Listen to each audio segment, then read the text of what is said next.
শেষ পর্যন্ত আইসিসি থেকে বাড়তি সুবিধা নিয়েই টি-20 বিশ্বকাপ শিরোপা জিতল ভারত। ভারত ঘরের মাঠে বিশ্বকাপ আয়োজন করবে আর সেখানে চুরি হবে না তা কি হয়? হ্যাঁ, চুরি, তবে সেটা যে সে চুরি নয়, একদম বাড়তি সুযোগ সুবিধা সহ চুরি, যেখানে একতরফাভাবে বিপক্ষ দলকে হারানোর জন্য ব্যাটিং উইকেট পিচ সাজিয়েছে ভারত। আর যার ফলাফল আপনাদের চোখের সামনে, ভারত অর্জন করে নিল 2026 টি-20 বিশ্বকাপের চ্যাম্পিয়ন ট্রফি। ভারত কিভাবে উইকেটে চুরি করেছে বিস্তারিত থাকছে প্রতিবেদনে। মূলত একটি ম্যাচে দুই দলের পছন্দ মতো থাকবে খেলার উপযুক্ত পিচ, আর এই উপযুক্ত পিচ মানে স্পোর্টিং উইকেট। স্পোর্টিং উইকেট হলো এমন এক ধরনের ক্রিকেট পিচ যা ব্যাটসম্যান এবং বোলার উভয়কেই সমান সহায়তা করে। এই উইকেটে পেসাররা বাউন্স ও মুভমেন্ট পান, স্পিনাররা টার্ন পান এবং ব্যাটসম্যানরা সঠিক টেকনিক ব্যবহার করে রান করতে পারেন। কিন্তু এবারে টি-20 বিশ্বকাপে ভারতের বেলায় ছিল না স্পোর্টিং উইকেট, এবং সেটা সুপার 8-এ দক্ষিণ আফ্রিকার বিপক্ষে ম্যাচ হারার পর। কিভাবে? আসুন বলছি। সুপার 8-এ দক্ষিণ আফ্রিকার বিপক্ষে আহমেদাবাদ নরেন্দ্র মোদী স্টেডিয়ামে খেলে ভারত। সেই ম্যাচে পিচ ছিল স্পোর্টিং উইকেট, দুই দলের ছিল সমান সুযোগ সুবিধা। সেদিন আগে ব্যাট করে দক্ষিণ আফ্রিকার স্কোর 187 রান 7 উইকেট হারিয়ে। এই রান তাড়ায় ভারতীয় ব্যাটারদের নাকানি চুবানি।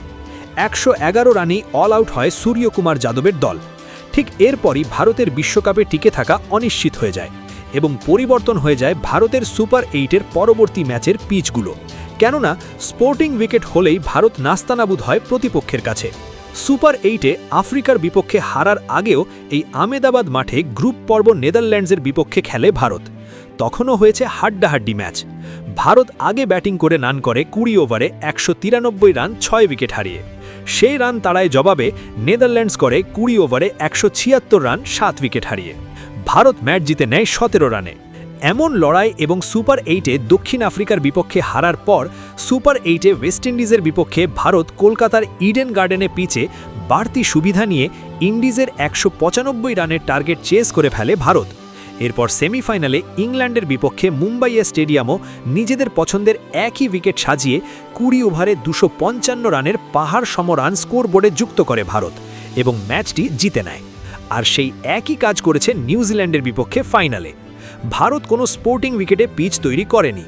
যে আহমেদাবাদ নরেন্দ্র মোদী স্টেডিয়ামে সুপার 8-এ দক্ষিণ আফ্রিকার বিপক্ষে 111 রানে অল আউট হয়েছে ভারত, সেই একই মাঠে নিউজিল্যান্ডের বিপক্ষে ফাইনালে 255 রান করে ভারত আগে ব্যাটিং করে।